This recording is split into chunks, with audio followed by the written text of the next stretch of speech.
اب آپ اس کا دکھ جو لیں تو وہ دکھ جو آپ نے برداشت کرنا ہے اس میں حصے دار ان لوگوں کو ہی تو ہونا چاہیے، لیکن یہ لوگ جو کہ حکمران ہیں وہ اس میں حصہ ڈالنے کو تیار نہیں۔ ہماری یہ جو رجیم چینج کا مسئلہ ہوا ہے یہ بہت بڑا سانحہ تھا، بہت بڑا ظلم ہوا اس ملک کے ساتھ، اور جو یہ عرش شریف کے قتل اور مختلف چیزوں کی یہ تحقیقات وغیرہ ہے،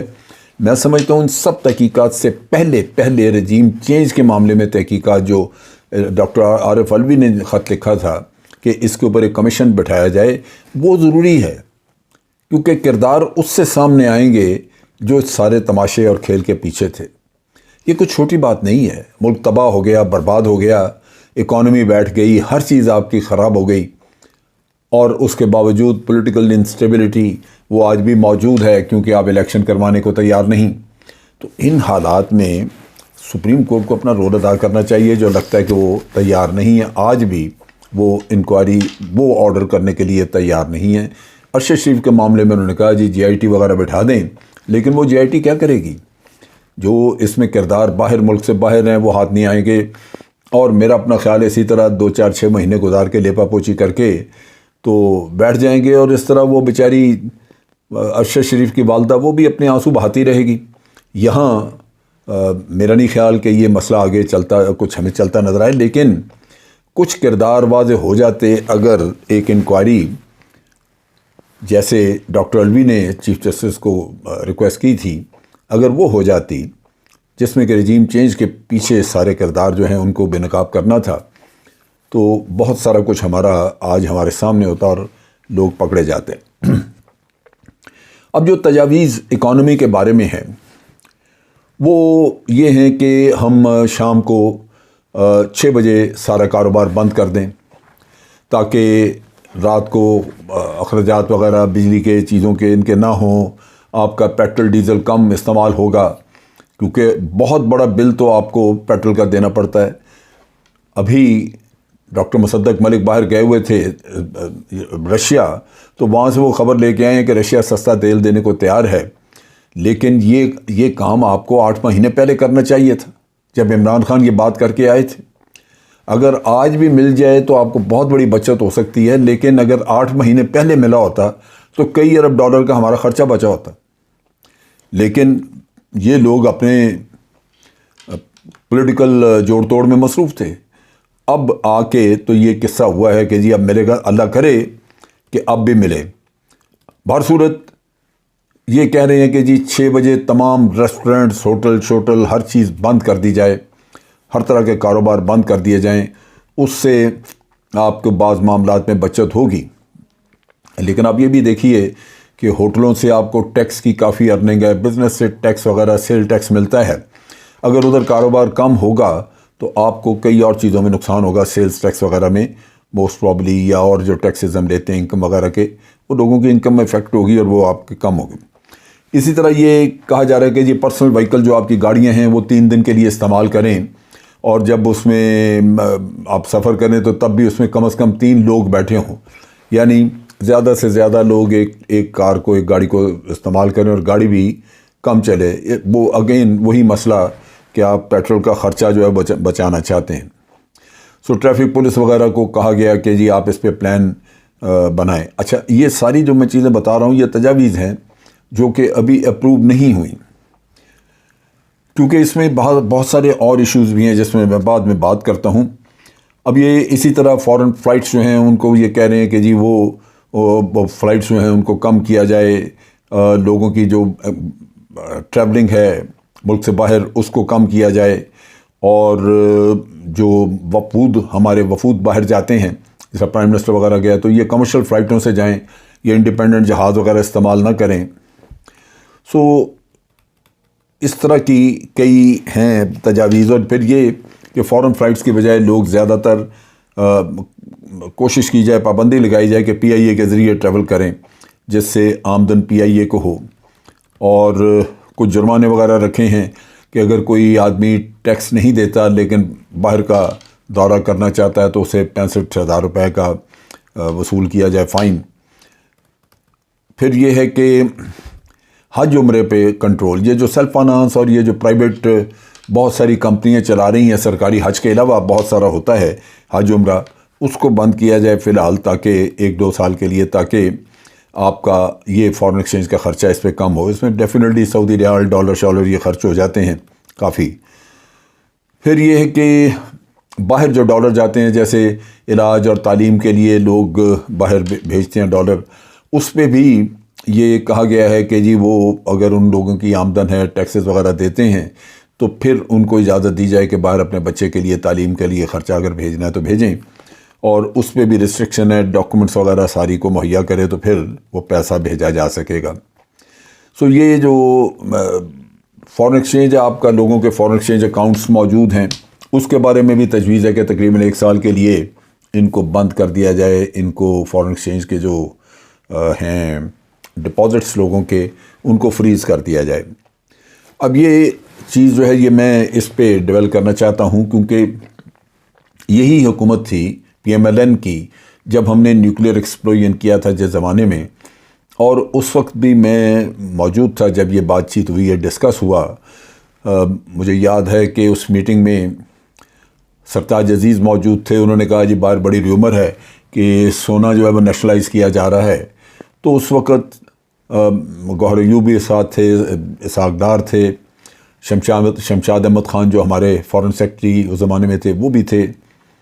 جنرل جہانگیر کرامت تھے۔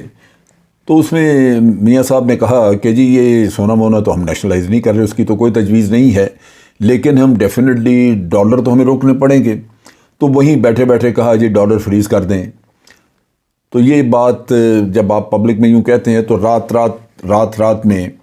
اکثر اوقات، اکثر لوگ، خاص طور پہ یہی جو ہمارے الیکٹڈ نمائندے ہیں اور وزراء وغیرہ،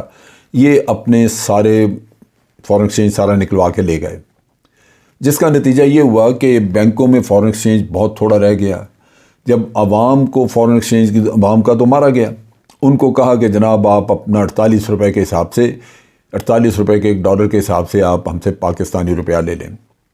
اب آپ نے پاکستانی روپے میں پیسے وصول کیے، باہر ڈالر تھا 60 روپے کا۔ سو لوگوں کو 12 روپے کا نقصان ہوا $1 کے اوپر۔ تو اب بھی ہو سکتا ہے یہ پاسبلٹی ہو، لیکن یہ کہا جا رہا ہے کہ 1 سال کے لیے اس کو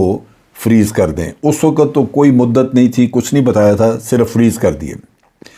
سو اسی طرح اسینشل امپورٹس کا، اسینشل آئٹم جو ہیں ان کے بارے میں طے کیا جائے۔ ہمیشہ یہ کہا گیا،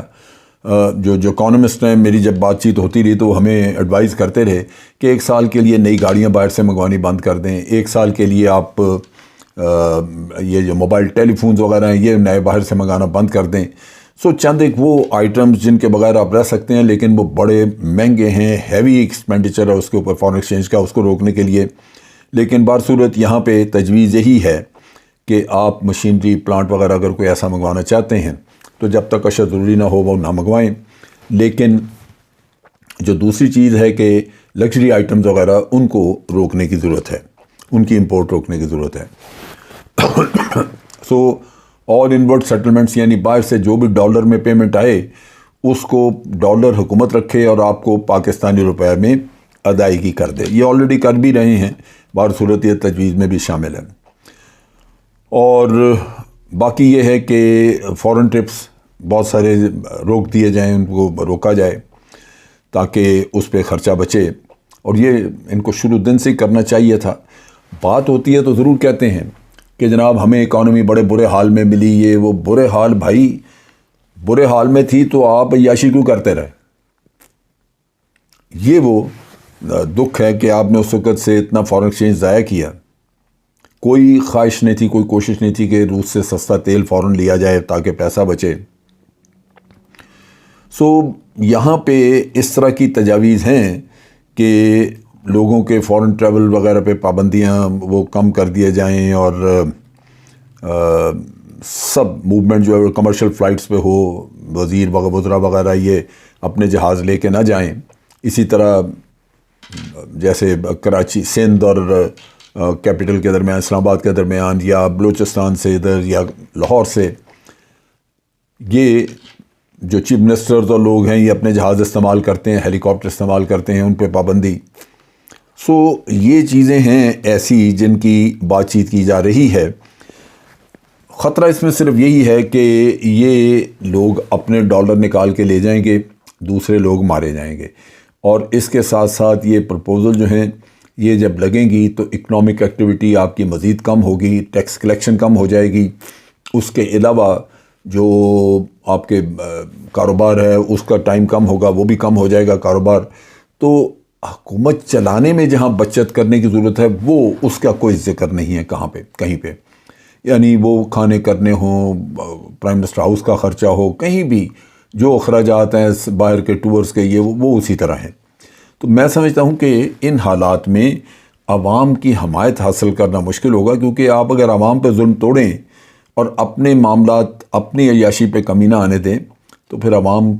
آپ کے ساتھ ہمدردی نہیں کرتے، بصورت نقصان ملک کا ہوگا۔ پاکستان اس وقت ایک بہت ہی مشکل حالات میں ہے، مشکل دور میں ہے، خاص طور پہ اکانومی کے نقطہ نگاہ سے، لہٰذا یہاں پہ فیصلے بڑے سوچ سمجھ کے کرنے ہوں گے۔ اب تک کے لیے اتنا ہی۔ افواج پاکستان زندہ باد، پاکستان پائندہ باد۔